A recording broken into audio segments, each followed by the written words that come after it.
शहाबुद्दीन साहब के ऊपर जो टिप्पणी किया गया है कानून मंत्री और स्वास्थ्य मंत्री के द्वारा, इसलिए एपीसी बुलाया गया। अपनी जिम्मेवारी से वो भग रहे हैं। उनकी सरकार 20 साल से है और वो 90 की और 2000 की बात कर रहे हैं। व्यवसायियों के साथ रोज जो घटना हो रही है, हर रोज घटना हो रही है। पारस हॉस्पिटल में जो कल की घटना हुई है, आज की घटना जो हुई है, इस घटना का जिम्मेदार कौन है? 20 साल से तो सरकार में आप हैं और आप उस व्यक्ति के बारे में बोल रहे हैं जो सिवान के दिलों में बसते थे। उनको विकास पुरुष के नाम से जाना जाता है। स्वास्थ्य मंत्री हैं, अपनी स्वास्थ्य ठीक रखें, बीपी को नहीं बढ़ावें, अपनी दवा करावें और स्वस्थ रहें। किस लिए पीछे कर रहे हैं? जी, जो माननीय शहाबुद्दीन साहब के ऊपर जो टिप्पणी किया गया है कानून मंत्री और स्वास्थ्य मंत्री के द्वारा, इसलिए एपीसी बुलाया गया है। क्या टिप्पणी किया गया? मतलब उनका टिप्पणी है कि 20 साल पुराने शहाबुद्दीन साहब के बारे में वो बोल रहे हैं। अपनी जिम्मेवारी से वो भग रहे हैं। उनकी सरकार 20 साल से है और वो 90 की और 2000 की बात कर रहे हैं। अपने वो कानून मंत्री हैं, स्वास्थ्य मंत्री हैं और यहाँ व्यवसायियों के साथ रोज जो घटना हो रही है, हर रोज घटना हो रही है। पारस हॉस्पिटल में जो कल की घटना हुई है, आज की घटना जो हुई है, इस घटना का जिम्मेदार कौन है? 20 साल से तो सरकार में आप हैं और आप उस व्यक्ति के बारे में बोल रहे हैं जो सिवान के दिलों में बसते थे। उनको विकास पुरुष के नाम से जाना जाता है। वो न्याय के प्रतीक थे। अच्छा, ऐसा क्या बोले वो कि जो भी आपको अच्छी नहीं लगी बात? नहीं, वो शहाबुद्दीन साहब की जमाने की बात कर रहे थे और जो पत्रकार बंधुओं पर वो भड़क गए। वो स्वास्थ्य मंत्री हैं, अपनी स्वास्थ्य ठीक रखें, बीपी को नहीं बढ़ावें, अपनी दवा करावें और स्वस्थ रहें। सवाल यही था कि आए दिन जो अपराध बढ़ रहा है, उसी के ऊपर सवाल उनसे किया गया था कि वर्तमान में जो अपराध की स्थिति है, इस पे आप क्या कहिएगा? वो अपने जवाबदेही से भाग रहे हैं ना, ये उनकी जिम्मेवारी है। वो कानून मंत्री हैं, वो स्वास्थ्य मंत्री हैं। उनकी सरकार 20 साल से है और ये सरकार अपनी जिम्मेवारी से भागना चाहती है। इसलिए लालू यादव जी का राज का और शहाबुद्दीन साहब के बात को कह करके और ये अपने सवालों को दूसरे तरफ मोड़ना चाहते हैं। अब ये जो है, यहाँ की जनता जान चुकी है कि आप 20 साल 25 साल पुरानी जो बातें बोलते हैं वो केवल आप अपने वोट की राजनीति के लिए बोलते हैं। अरुण जी, शहाबुद्दीन साहब का निधन काफी दिन हो गया, 4-5 सालों का पहला विधानसभा चुनाव होगा, क्योंकि निधन के बाद चुनाव होगा। क्या शहाबुद्दीन साहब के इस तरह से नाम रखकर चुनाव लड़कर बिहार में जीता जा सकता है? इस बार कोई कार्ड नहीं चलेगा? नहीं, इस बार जनता जो है इनकी बातों को समझ लिया है जी, कि ये जो केवल डराने की बात करते हैं कि लोग हमको वोट करें।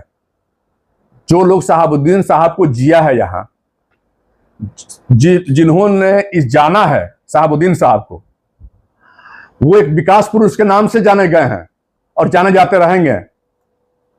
वो जो सवाल कर रहे हैं, ये जो वो भड़क रहे हैं, लगातार उनके एमपी यहां जीत रहे हैं। उनके विकास की बात करें ना। दूसरा जो यहां अपराध रोज जो हो रहा है, व्यवसायियों के साथ जो अपराध हो रहा है, उसमें वो कर क्या रहे हैं? अपराधी क्यों नहीं पकड़े जा रहे हैं? इस एक सप्ताह के अंदर, 10 दिन के अंदर कई घटनाएं हुई। कहीं दुकान लूट लिया गया है, कहीं किसी सोनार को हत्या हो गई है, गोली लगी हुई है। अभी हरदिया में एक हत्या हुई, गोली 3 लोगों की लगी। उसमें क्या हुआ? आप अपनी जवाबदेही से क्यों भाग रहे हैं? आज पारस अस्पताल में घुस करके अपराधियों ने गोली मारा, उसकी भी वीडियो पूरे वायरल। वो तो स्वास्थ्य मंत्री खुद हैं। उनके हॉस्पिटल में, उनके स्वास्थ्य विभाग में भी हमला हो रहा है और लोग हॉस्पिटल में घुस करके गोली मार रहे हैं। इसका जवाब कौन देगा? इसका जवाब शहाबुद्दीन साहब देंगे? वो तो कह रहे हैं, उसका जवाब लालू यादव जी देंगे? स्वास्थ्य मंत्री तो कह रहे हैं कि मंगल राज है, बिहार में मंगल ही मंगल है। या अगर मंगल राज है तो इस तरह का मंगल राज नहीं चाहिए। अपना मंगल राज आपस लीजिए, हमारे आप पुराने दिन लौटाइए जहां जनता सुख और खुशहाल रहे। अच्छा अरुण जी, ये जो अपराध की जो ग्राफ बढ़ा है उसमें देखा जाए तो जो पहले का जो दौर था बार बार उसी को टारगेट किया जा रहा है, आज के अपराध को नहीं माना जा रहा एनडीए के द्वारा, इस पर क्या कहिएगा? देखिए, एनडीए लोगों को डराती है। जो आज 20 साल 25 साल पहले की बात कर रहे हैं, आप पत्रकार बंधुओं में कितने लोग 20 साल पहले थे, 25 साल पहले थे?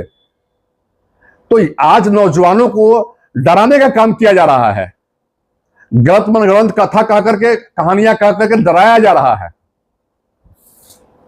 आप 20 साल से आपकी सरकार है, आप लोगों के रोजगार की बात नहीं कर रहे हैं, आप नौकरी की बात नहीं कर रहे हैं, सुरक्षा की बात नहीं कर रहे हैं, तो आप जंगल राज की बात करते हैं। वो जंगल राज था क्या, आप बताएं? आपका ये मंगल राज क्या है, आप उसको देखिए। उन्होंने कहा है कि उस समय तो नेता के घर अपराधी हुआ करते थे, उस समय जो नेता थे उनके घर अपराधी लोग रहते थे। अपने दामन में झांक के देखें एनडीए के लोग कि अपराधी किसके यहां रह रहा है, अपराधी है कौन। वो उनके मंत्रिमंडल में, उनके सरकार में, अपने सरकार में झांक के देखें। अपने घर अगर शीशा का हो तो दूसरे पर पत्थर नहीं चलाना चाहिए। उन्होंने कहा कि शाम को 6 बजते बजते क्राइम शुरू हो जाता था, घर से बाहर निकलने में लोग सोचते थे। ये वो 25 साल पहले की बात कर रहे हैं जिसने हमने नहीं देखा है। हो सकता है कि वो देखे हों, तो उस समय की नहीं बात करते थे वो। आज वो एक जिम्मेवार पद पे हैं, एक जिम्मेवार व्यक्ति हैं, और इस तरह की बातें कह करके वो क्या दर्शाना चाहते हैं, वो क्या कहना चाह रहे हैं। जब भी चुनाव आता है तो जंगल राज की बात होती है। आज शहाबुद्दीन साहब नहीं है, फिर भी उनकी बात कही जा रही है, जबकि सिवान के लोग उनको आदर्श मानते हैं, यहां के नौजवान उनको अपना भगवान मानते हैं।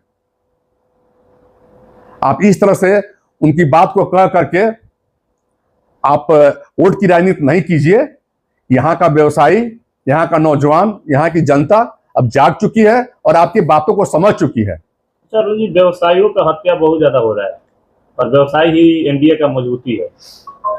देखिए, ये जो बात है ये जनता समझ चुकी है, ये व्यवसायी लोग समझ चुके हैं कि ये कहते कुछ और हैं और करते कुछ और हैं। ये वही चीज कर रहे हैं कि 20 साल पहले, 25 साल पहले, हमें नहीं लगता है कि इस पत्रकार बंधुओं में कोई देखा होगा। आप भड़क जा रहे हैं पत्रकार बंधु, जब जनता की सवाल कर रहे हैं, जनता की बात कर रहे हैं, तो आप भड़क जा रहे हैं। आप जवाब दीजिए ना। आप सरकार में आप जिम्मेवार पद पे हैं, आप कानून मंत्री हैं, आप स्वास्थ्य मंत्री हैं। टोटल मिलाकर अब ये सिवान में नहीं चलने वाला है, किसी के नाम पर विकास पे बात होगी, बिहार विकास पे बात चलेगा। अब बिहार में विकास की बात होगी, रोजगार की बात होगी।